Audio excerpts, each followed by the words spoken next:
Deep within the bowels of what had once been the Ameria Skyclave, Nahiri ripped the taint of Phyrexia from her world. In theory, it was a straightforward process. Remove the metal that had been grafted into the surroundings and leave behind nothing but the original stone. In practice, it was a nightmare.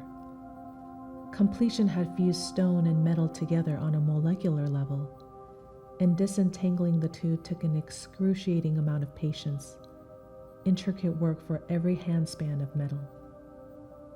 Fortunately, Nahiri had nothing, if not time. She'd lost track of how long she'd been down here in the dark. At first, the lack of sight had been disorienting, but eventually her other senses had attuned to compensate, and now she knew every inch of her surroundings. She knew the drip of water down stone, the cold hiss of wind through the corridors, the bloody tang of rust. She knew that she was alone. The first order of business when she'd woken up to find the invasion over and herself somehow still alive had been to rip all remaining traces of metal from her body. The process had been painful and bloody. Peeling off the metal had taken less than a day, but it had been several more before the wounds finished scabbing over, and weeks before the scabs all fell off. The entire time she had been on edge, expecting people to come looking for her. As time passed, Nahiri realized that everyone must assume she was dead. Or rather, they didn't care if she was alive. Well, that was fine by her. She had work to do. Currently, she faced a tricky situation. She'd been working through a particular corridor for the last few days, but now her way was blocked by a wall of interlaced metal, all fused in the surrounding rock. The metal pieces were wickedly sharp. She'd cut herself exploring the shape of them. She'd have to dismantle it all before she could proceed further. Wrapping her hands around a metal claw, she felt for the seam where stone and metal tangled together, coaxing the stone to loosen its grip. She tried not to dwell on how much effort it took. Every act of lithomancy cost her now, where before it had taken little more than a thought to shape stone to her will. Then again, she was no longer a planeswalker. She couldn't say for sure what had happened. All she remembered was a blast of halo searing into her, moments before the skyclave had fallen, with her still inside. Perhaps the halo had been what had allowed her, maybe others as well, to survive after New Phyrexia's grip had fallen apart. Perhaps it was something to do with the fact that she had been fused into the skyclave itself. She didn't know for sure. All she knew was that she was alive and hollow. The core of her power, her spark, no longer a part of her. At first, the pain of its absence had been so great, she thought she would die. But over time, she'd grown used to the hollow ache in her soul. She'd grown to accept she was now weak. Once she'd loosened the stone's grip sufficiently on the metal, she braced herself and tugged. The metal resisted, and then jerked so abruptly free that Nahiri stumbled and fell. She landed hard on her rear, and the claw came to rest with the point digging in just below her sternum, just shy of puncturing her skin. Nahiri froze. Memories surged through her, how it had felt when the metal had been not just pressing against her heart, but wrapped around it. when her soul had been melded to the glory of the machine. How pure and untainted their vision of perfection. How glorious Zendikar could be through its salvation. With shudder, she shoved the thoughts away. They belonged to an entity that did not exist. That was the ghost of Phyrexia. It was not her. It was not her. The claw's tip scraped lightly against her skin as she wriggled out from underneath. Once she was free, she wrapped her hands around it, careful to avoid the cutting edges, and retraced her step back through the corridor, letting the claw drag in her wake. The rasp of metal against stone echoed all around her. The corridor wound in a twisted upward slope. When the echoes changed, hollowing out, she knew she was nearing her destination. She slowed down and edged forward until her feet touched the edge of a cliff. If she took another step, she'd fall into the pit containing her masterpiece, a mountainous cairn of Phyrexian metal. All the pieces of Phyrexia she spent the last days, weeks, who knew how long, ripping out the skyclave. There were probably enough there by now to rival the height of Seagate itself, and she'd still only scratched the surface of what the skyclave contained.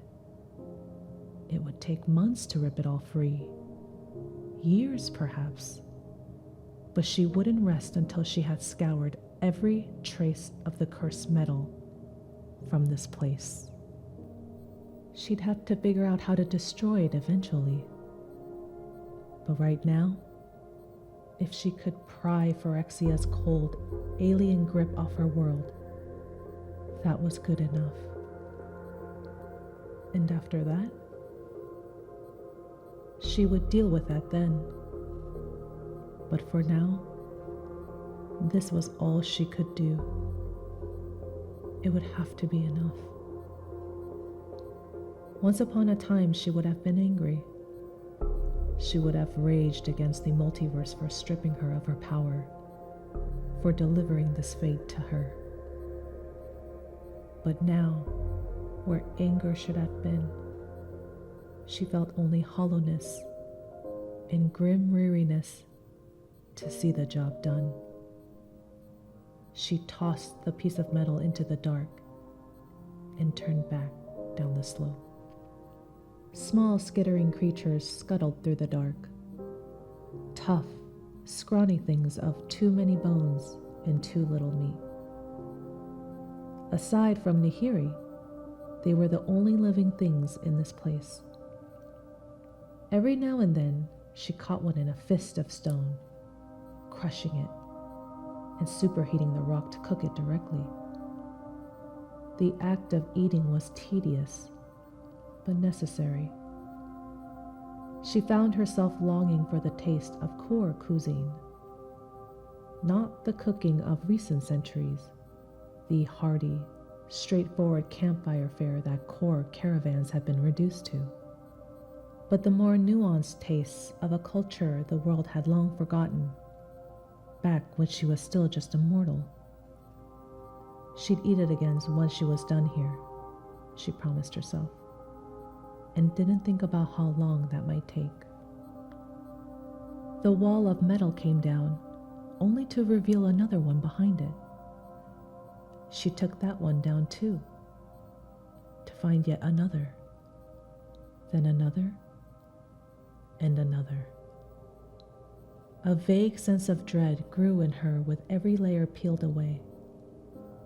This skyclave had been in the heart of the engine meant to convert Zendikar itself.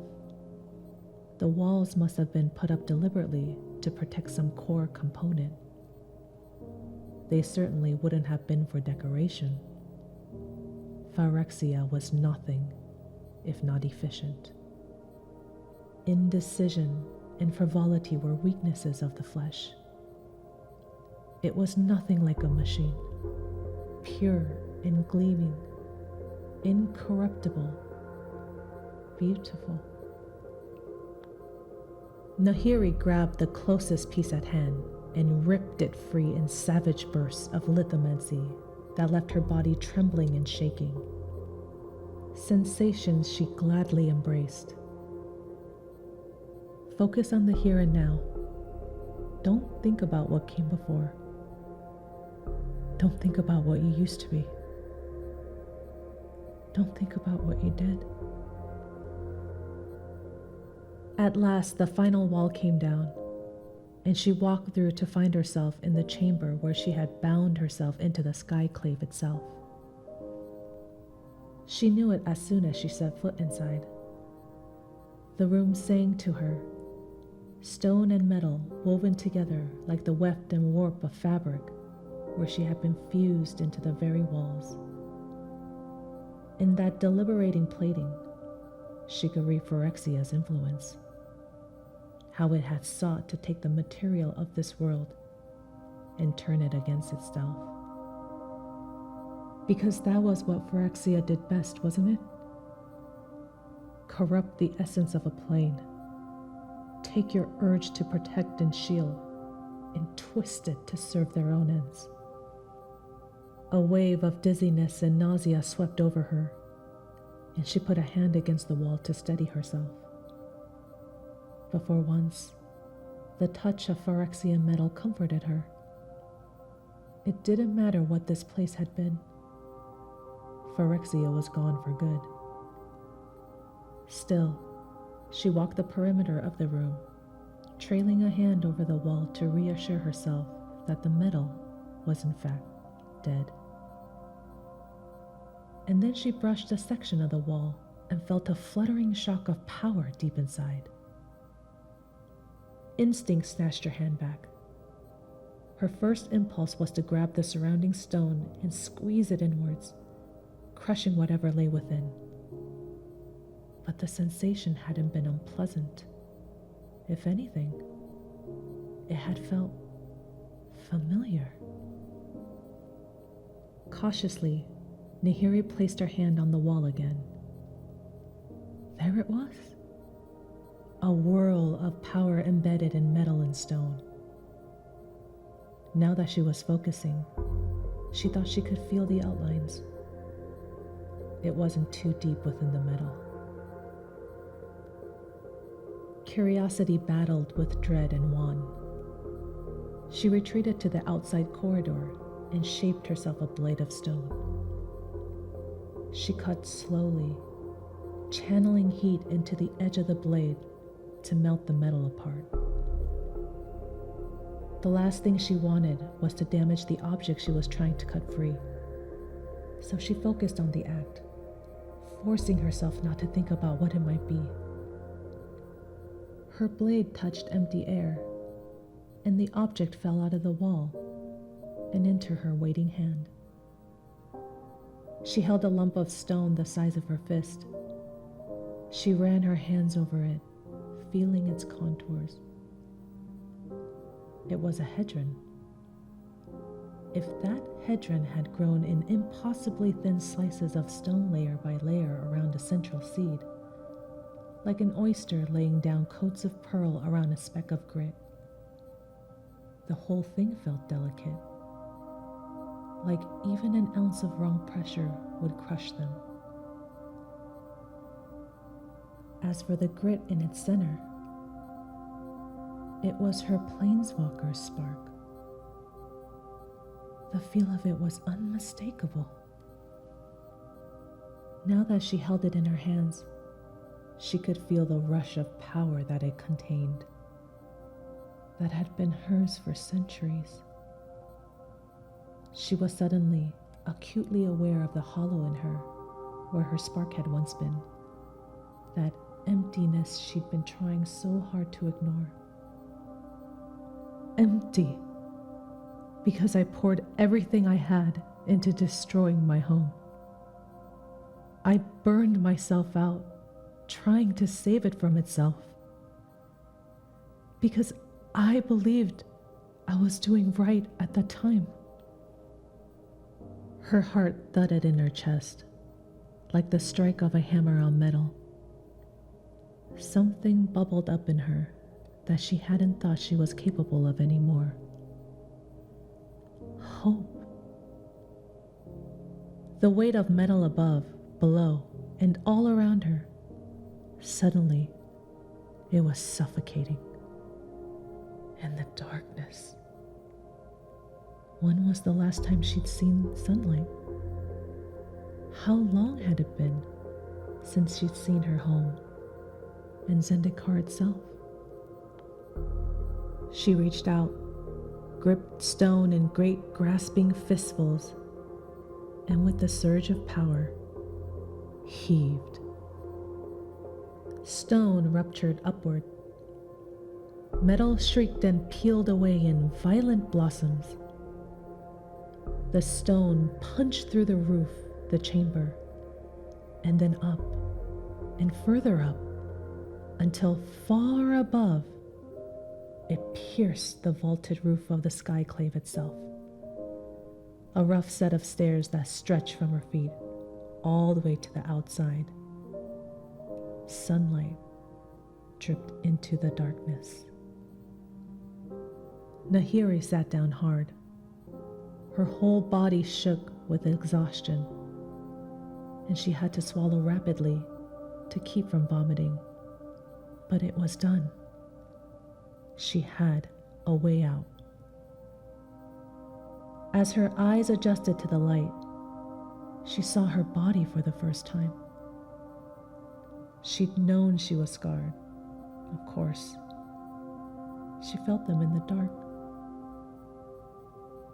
But it was one thing to feel, and another to see the puckered white lines that stripped her skin. The diamond pattern of the skyclave seared into her where flesh had fused to metal, ripped free, then fused again, over and over. Overlaid against the coldly geometric precision were newer, harsher welts, where she herself had clawed the disgusting, beautiful touch of metal from her body. She ran a finger along a jagged seam, tracing down the outside of her right hand, all the way from the tip of her middle finger to her elbow.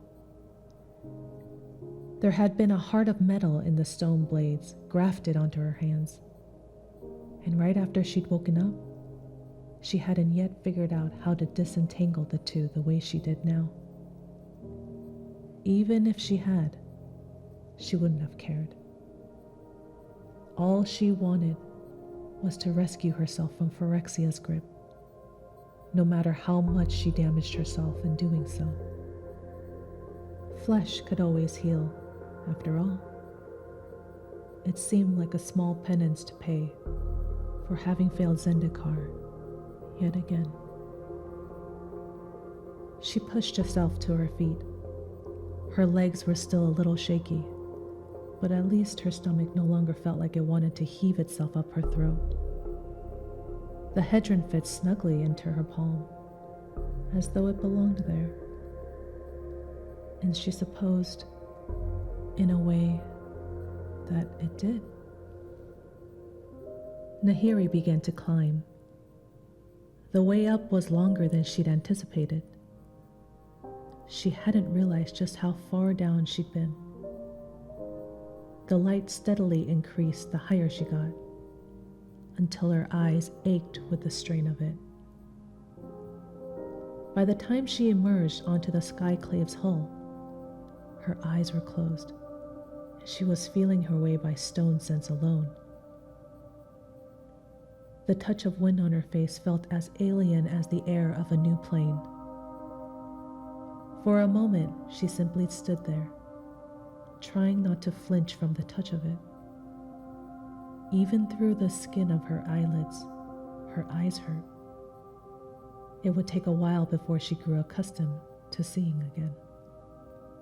Or was that the only reason she was keeping them so resolutely closed? Look, you coward. She opened her eyes. The world was a blurred smear of light and color. Then the light ebbed, and Zendikar resolved itself into existence. She almost howled at the sight. It was worse than any wreckage the Royal had ever caused. Worse than when Eldrazi had eaten their way through Balaged. Sinew and metal extended as far as she could see, warped and rent with rivers of oil. She saw all too plainly the brute force of Phyrexia at work. The blind bulldozing of native earth, eager simply to spread completion as far and fast as possible. The scope of it was almost unfathomable. This wasn't something that mortals could fix. This was a problem for gods. And she thought she could dismantle it, one insignificant piece at a time. Bitterness curled in her belly. Gods. Had she really convinced herself she was doing something meaningful down there in the skyclave, plucking at scraps? She might as well have tried to separate the sea back into its component rivers. Her useless little pickings were nothing compared to what Phyrexia, no, what she had accomplished. Seeing Zendikar, she could no longer deny it. This was her doing. Phyrexia had wielded her like a hammer, but she had still been the one to strike, to bring Phyrexia's weight down on her home. This was her fault. The scars on her arms pulled taut as she curled her hands into fists.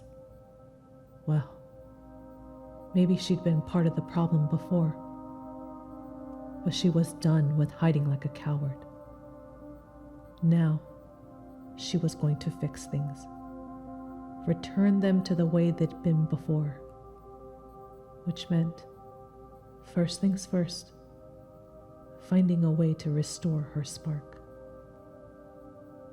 In the light of day, the Hedron's translucent delicacy looked even more impossible. The layered slices of stone, a three-dimensional palimpsest that caught the sunlight and fractured it into an iridescent rainbow. This must have been a protective barrier of some sort, an instinctive protection her spark had grown to protect itself while it was being used to fuel the Skyclave engine. Somehow, she had to find a way to extract it, infuse it into herself again. She would leave this place and find whatever allies she had on Zendikar. Ksenia, perhaps. Nahiria had helped Ksenia start her expedition house, and that was a debt the other woman was sure to acknowledge, even if their current relationship was less than ideal.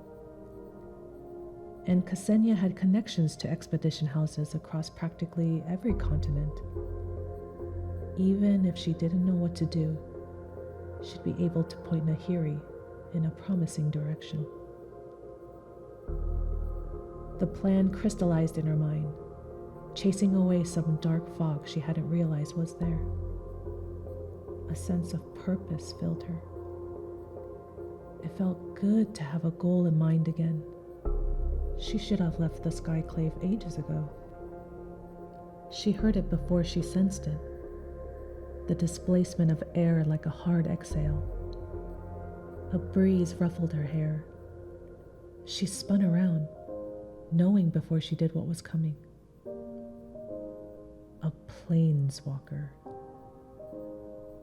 The irony of the situation didn't escape her, that a planeswalker would come hunting her down now, at this moment. She made a lot of enemies in her travels through the multiverse, and she was weak. If it was Soren who had come seeking her, or Jace? But the figure who appeared in front of her was larger than she'd expected, with a strong feline face and white fur covering his entire body. A scar ran through the left eye socket. "Hello, Nahiri?" Ajani said. For a moment, Nahiri could only stare, feeling an undeniable sense of relief that the planeswalker she has sensed wasn't one of her enemies. In fact, Ajani was the last person in the multiverse she would have expected to see. She barely knew him. When she last seen him, it had been as Elish Norn's most faithful evangel, her most favored lieutenant. The Leonin who stood before her now was not plated and seamed with porcelain. Now he was just himself, flesh, untainted, and still a planeswalker. She blurted out the first thing that came to mind. "What are you doing here?" It emerged a rusty horse croak. It had been a long time since she'd spoken. "Isn't it obvious? I came looking for you." His eyes moved over her. She met his gaze steadily, challenging him to say something about her appearance.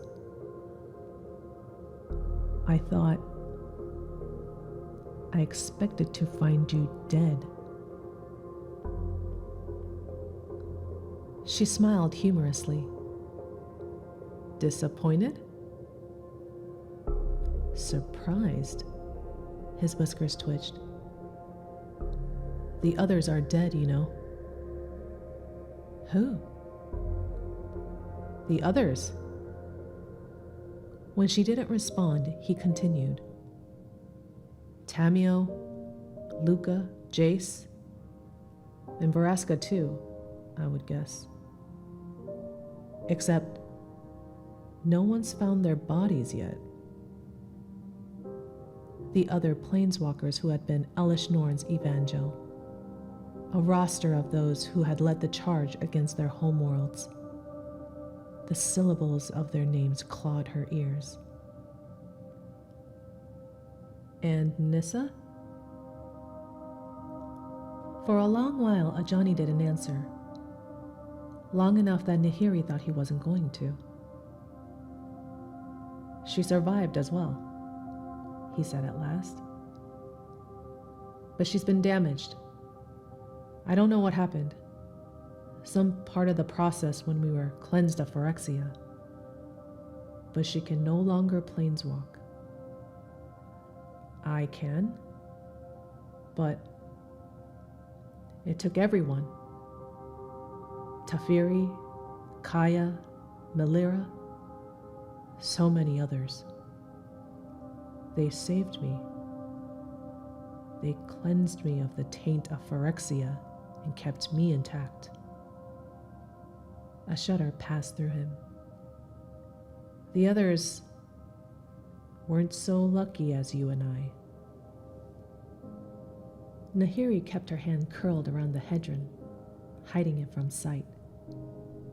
He was clearly still sensing her spark, even though it was no longer in her. If he wanted to think she was still a planeswalker, she saw no reason to inform him otherwise.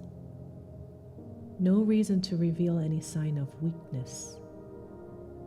Not with that strange look on his face that made him look guilty, she would have said. But about what? "Who sent you?" "What?"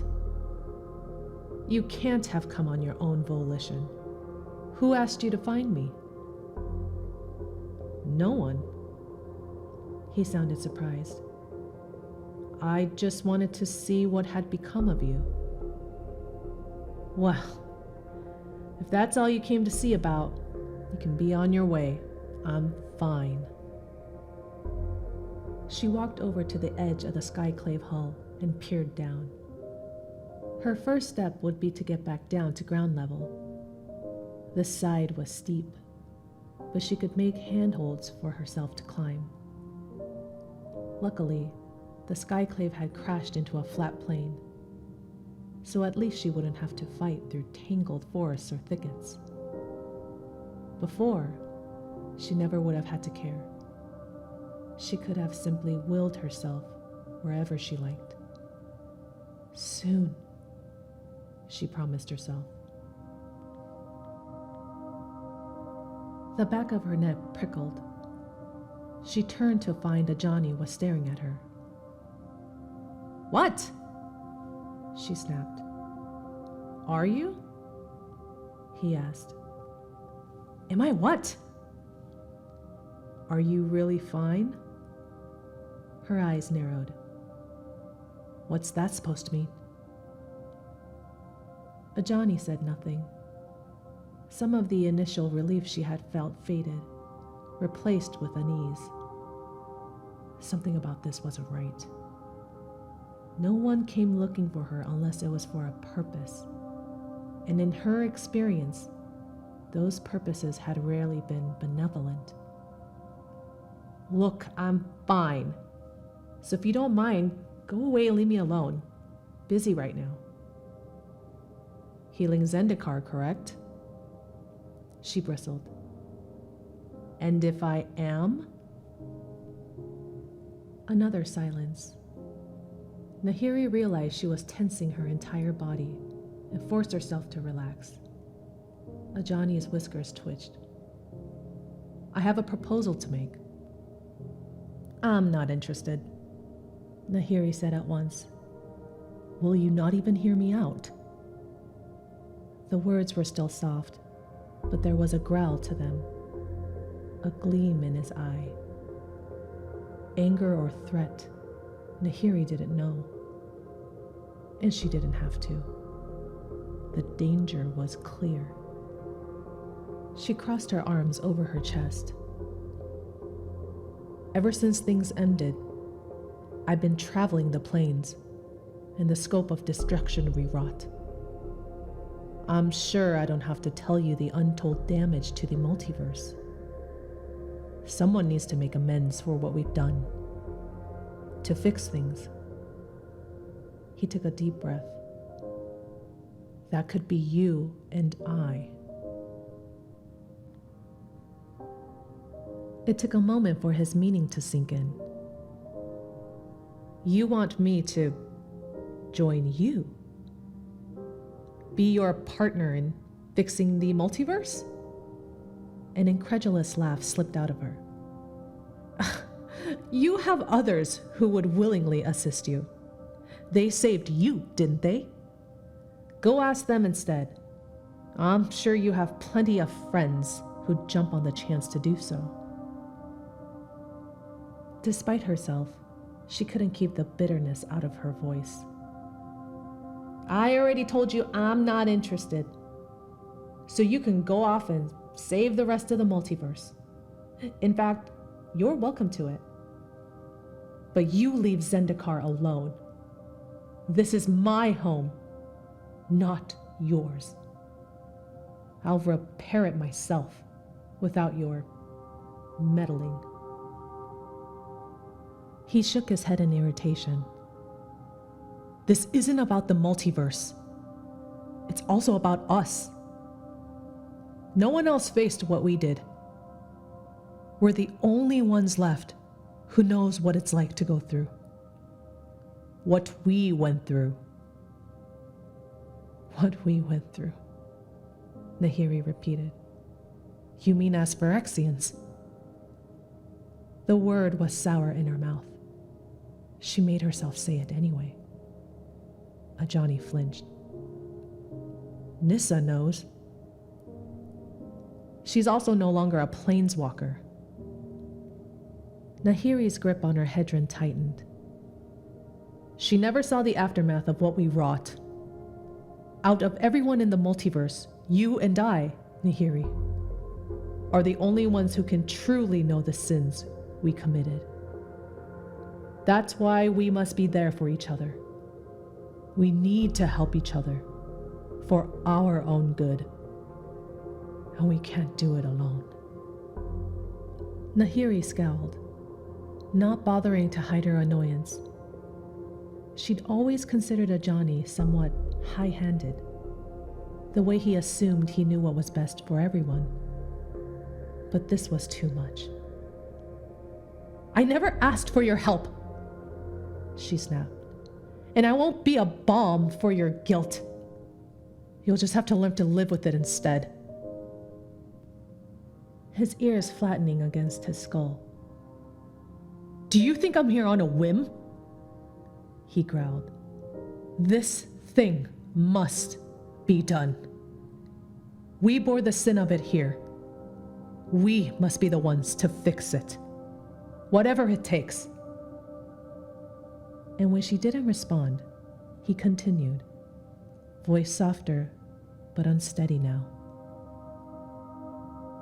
Doesn't it haunt you, what we did? I remember everything as a Phyrexian. It seemed to cost him to say that word. Every evil act, every memory?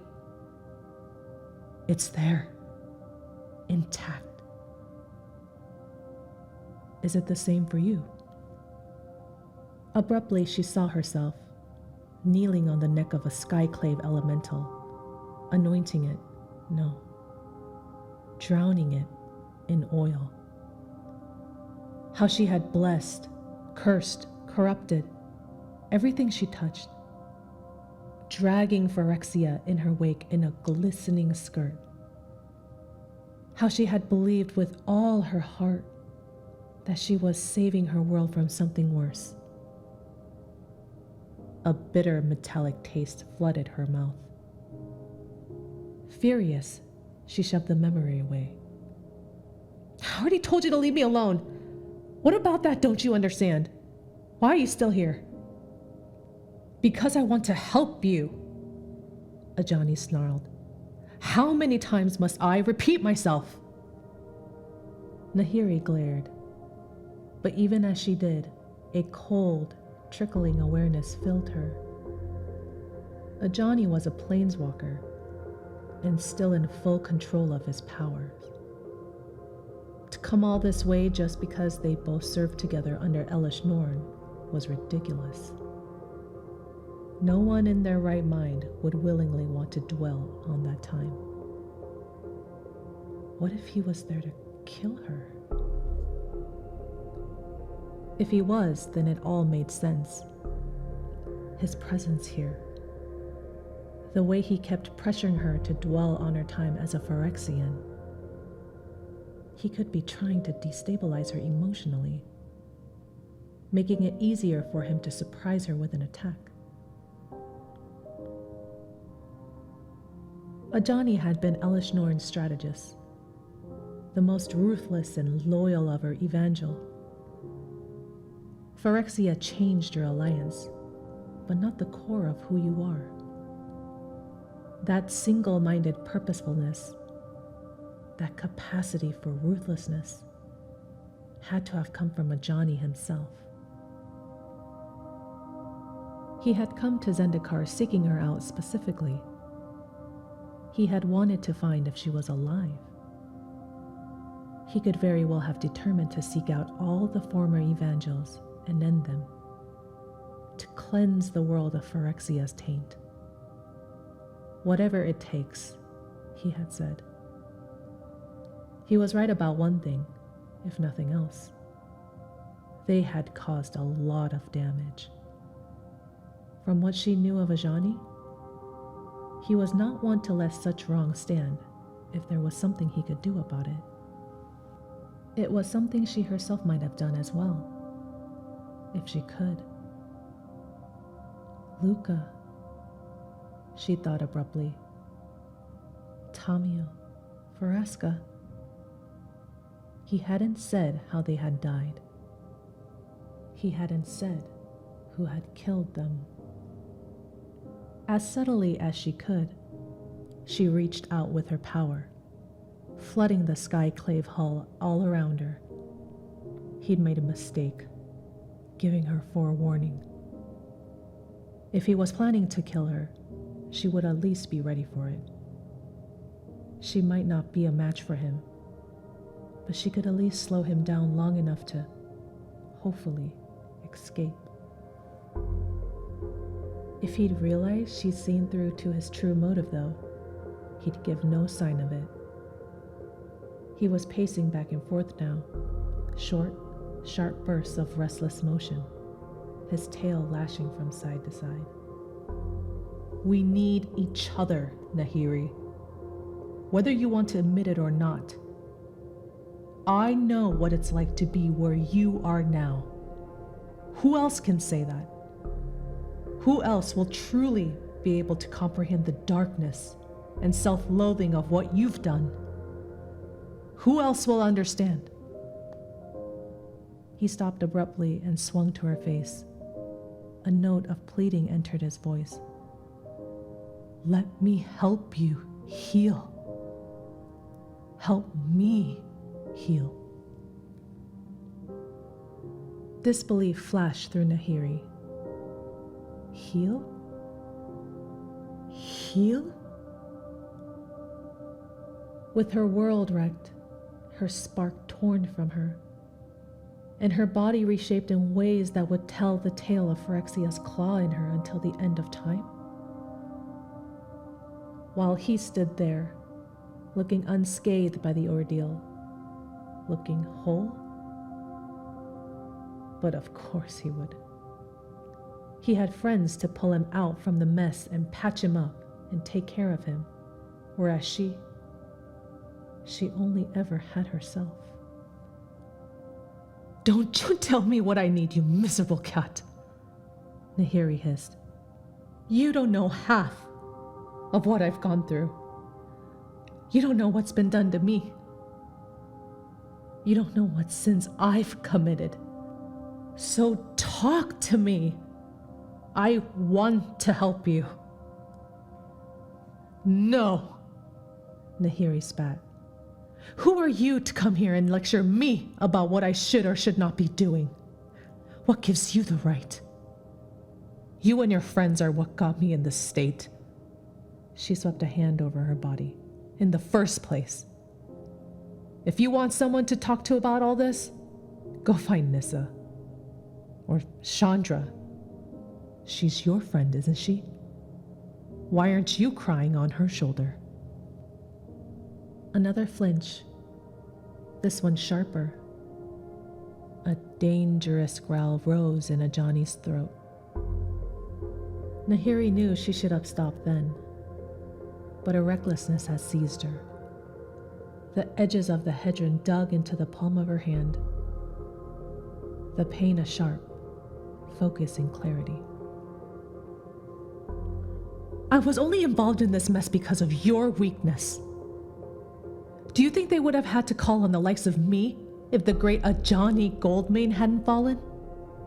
Hadn't stood at Elish Norn's side and told her exactly how to beat them? You slaughtered the gods of Theros. You murdered Jaya Ballard. And now you want to stand here and tell me how I should atone? A look of fury suffused Ajani's face, and a full-throated snarl ripped him. An anguished sound more animal shriek than anything else.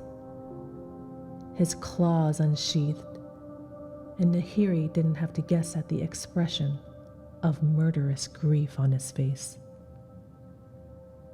She yanked on the stone around her, flinging it between the two of them. She'd only meant to form a wall, something to slow him down while she scaled the skyclave's hull. But then stone buckled under her feet, and she realized she'd overestimated the strength she needed. She had the space of a breath to realize the mistake she'd made, and then the dome of the skyclave collapsed beneath her feet. The last thing she saw was Ajani's eyes widening in alarm as he lunged towards her, one paw outstretched, mouth open to shout her name. She fell. A jagged smear of light soared distantly above. A hole in the roof of the skyclave, a tear in the fabric of the world. At first, surfacing from unconsciousness, Nahiri could only stare. The hole was distant that it didn't make sense. Surely she should be dead after having fallen so far. And yet here she was, still alive somehow, through sheer luck and nothing else. She tried to sit up and nearly screamed as her shoulder flamed with pain. She put a hand to it and touched a shard of metal, a claw that had pierced through the back of her shoulder and out the other side. Phyrexian metal. She had fallen on the cairn she herself had created. She almost couldn't make herself reach over and grab the metal. The pain when she pulled it free made her yell. But then it was out, and she laid there, shoulder throbbing and her nose filling with the smell of blood. She could do it. Pain was a temporary state of being. Flesh could always heal. As soon as she was a planeswalker again, this would be nothing more than a distant memory. Her hands were empty. Where was the hedron? Nahiri bolted upright, eyes already darting across the cairn. She had been holding the hedron when she fell, which meant it had to have fallen with her. Yes, there it was, nestled in a curve of jagged metal halfway down. She crawled toward it, metal edges biting into her hands and knees. As soon as she picked it up, though, she knew something was wrong. The slices of thin, fragile stone that had petaled around the core were cracked, and even the one still intact looked duller, rougher.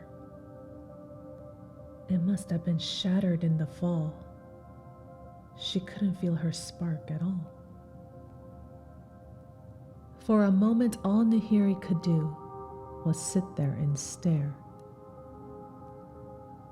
Whatever essence of herself had been fused in the stone was there no longer. Her last hope at regaining her power, at becoming a planeswalker once more, was gone.